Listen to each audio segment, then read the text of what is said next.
ada plang tanda yang dipasang di pintu masuk kota. Siapapun yang melewati plang ini, jika mereka yang menyebabkan rasa sakit, mereka yang membawa kerusakan, mereka yang memiliki niat jahat, akan dibersihkan oleh Bofurin tanpa terkecuali. Sebuah plang tanda yang dibuat oleh mereka yang kuat. Inilah Bofurin.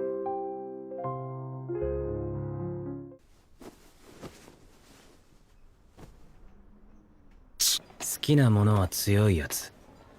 弱。さくらはるかだ。ヘドが出る。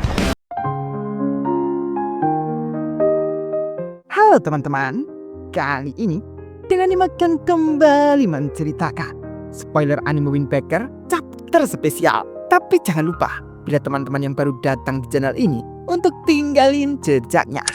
Oke, nggak usah banyak ini tuh, langsung saja mulai ceritanya.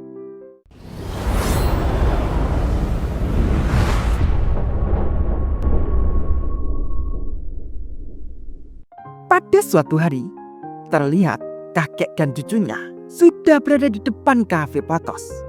Setelah membuka pintu, kakek itu menyapa Kotoha. "Halo, selamat siang." Kotoha merespon, "Selamat datang." "Oh, Yamaji, selamat datang. Aku baru saja memikirkan Anda mungkin akan mampir. Siapa yang di belakang Anda?" Kakek Yama menjawab, "Ah, iya, dia yang pernah aku ceritakan. Dia cucuku. Dia akan masuk SMP musim semi ini." Anak itu lalu menyapa Kotoha juga. "Halo, aku Ryuta Yamano." Dengan perkataan lirih Ryuta, "Dia cantik banget." Kotoha menjawab, "Masuk-masuk, silahkan duduk. Anda mau pesan yang biasanya kan, Yamaji?" Kakek itu, "Ya boleh."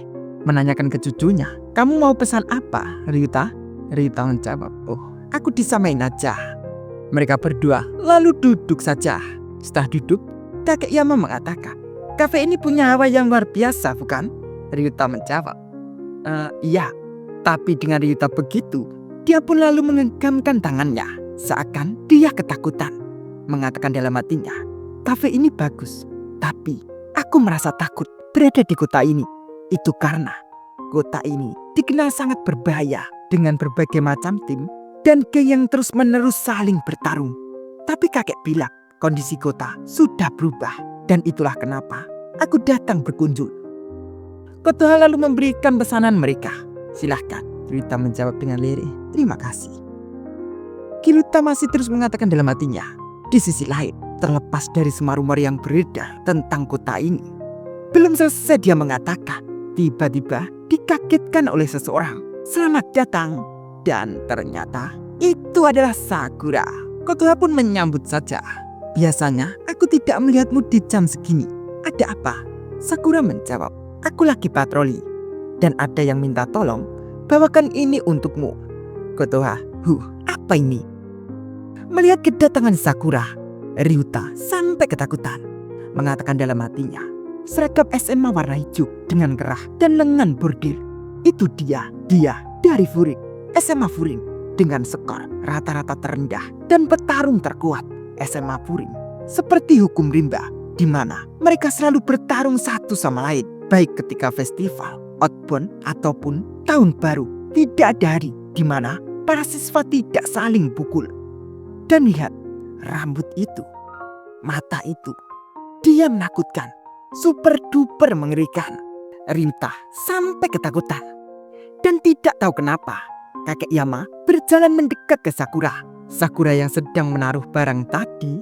Kakek Yama lalu memegang tangan Sakura. Dia memberitahu ke Sakura, "Sebelah sana dia cucuku." Sakura sampai heran. "Apa?" Ryuta pun juga sampai panik. Kakek ngapain? Kenapa kakek malah memperkenalkan cucu kakek kepada seorang berandalan? Lalu kakek bahkan cerita kepada anak nakal tentang cucu kakek. Apa kakek kenal dia? Kok bisa? Dan ternyata kakek itu pernah melihat Sakura. Dia mengatakan, "Kok ingat saat membawakanku tas yang aku lupa terakhir kali? Itu adalah hadiah untuk bocah tersayangku." Sakura yang heran, "Hah? Kapan?" Kakek Yama lalu memanggil Ryuta untuk mendekat. Dengan kakek terus melambai ke Ryuta, Ryuta tambah semakin panik. Ryuta yang panik dengan terpaksa menyapa Sakura. Halo?" Sakura merespon. Ya, hei. Ryuta sampai lemas. Dan sebelum Sakura pergi, Kotoha mendekat ke Sakura. Oh Sakura, kau datang tepat waktu. Lampunya putus. Bisa tolong gantikan? Sakura dengan kesam. Apa? Melihat Sakura disuruh, Ryuta sampai panik kembali. Mengatakan dalam hatinya, apa? Siapa yang minta tolong ke seorang berandalan yang ada bakal dihabisi? Kotoha lalu membujuk Sakura. Kau tahu, aku bikin beberapa kue hari ini. Rasanya enak banget loh. Mendengar itu, Ryuta kembali mengatakan dalam hatinya, tidak mungkin. Dia bakal bantuin demi kue. Sakura pun menyetujui saja. Baiklah. Ryuta hanya bengong saja. Hah? Berhasil? Dan setelah beberapa saat, selesai Sakura mengganti lampu, terdengar suara di luar. Sakura lalu berlari keluar saja. Ryuta mengira ada kecelakaan. Kotoha memberitahu, kayaknya bukan. Tapi jangan keluar ya. Ryuta melihat di balik jendela. Dan ternyata pertarungan di luar sedang terjadi. Ryuta yang melihat Sakura berlari ke pertarungan itu, dia kembali mengatakan dalam hatinya, aku tahu kota ini berbahaya. Orang itu lari untuk gabung tawuran. Dan ternyata Sakura yang buru-buru berlari itu untuk menyelamatkan nenek pedagang ini. Dia hampir saja terkena plak. Mungkin karena para berandalan itu yang menendang ke arah nenek itu. Dan seketika Sakura menendang balik. Ryuta yang melihat itu hanya bisa bengong saja. Apa? Dia menolong mereka. Sakura pun lalu ikut bergabung dengan teman-temannya. Dan melihat Ryuta yang heran, Kotoha lalu mendekat ke Ryuta dan mengatakan, aku yakin kau mengira Sakura adalah orang yang jahat ya? Ryuta menjawab, bagaimana kau bisa? Kotoha membalas, tertulis jelas di wajahmu. Kau mendengar rumor soal Furin kan? Dan saat kau sadar kalau dia dari Furin, kau benar. Furin berisi banyak berandalan berbahaya. Tapi selama 2 tahun ini, banyak hal yang telah terjadi. Dan para siswa SMA Furin memutuskan untuk bertarung demi melindungi kota. Ryuta pun hanya diam tanpa kata. Kotoha lalu menanyakan, apa kau melihat pelang tanda dalam perjalanan ke kota? Ryuta, oh ya aku lihat. Kotoha, tanda itu dibuat oleh mereka. Dan kini lalu diperlihatkan ke pertarungan. Sugiura, Kiryu, Mirai, Suwo dan Sakura dengan menyerang para berandalan itu. Mereka mengatakan secara bergantian, siapapun yang melewati pelang ini, jika mereka yang menyebabkan rasa sakit, mereka yang membawa kerusakan, mereka yang memiliki niat jahat, akan dibersihkan oleh Bofuri tanpa terkecuali.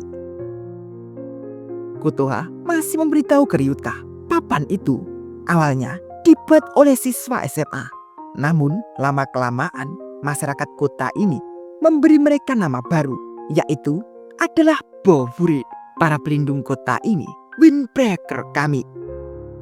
Wah, seru juga ya Bre, chapter spesial ini. Dah, sampai di sini dulu ya. Bila mau share, link ada di deskripsi. Terima kasih.